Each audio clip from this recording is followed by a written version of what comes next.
Ang dumi ng garden, oh. Ang daming dahon. Pastilan na to. Pastilan yung mga puno na to, oh. Paltak ng paltak. Sige ng dahon. Di na may linis. Pag-harvest ako ng tamar. Ng dates. Gamitin yung hagdan kasi may mataas. Ito. Lagayan ko. See?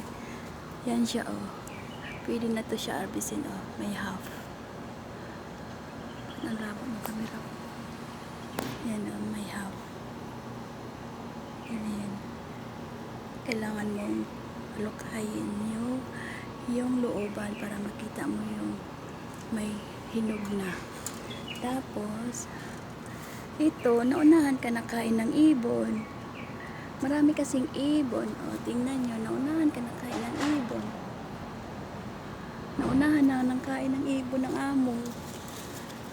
Pero kukunin ko pa rin yan. Kasi kakainin pa rin nila yan. Ugasan lang. Pagkatapos mag-harvest,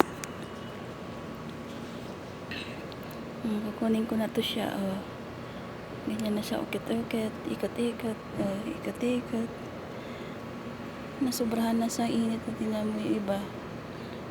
Kusog na kusog. Ano kusog pa dito sa ano? Yung iba mataas kasi. Napakainit pa ba? Alas 4 na. Hindi naman. Dami na nito. Pero madami pa rin. Green. Ito na siya.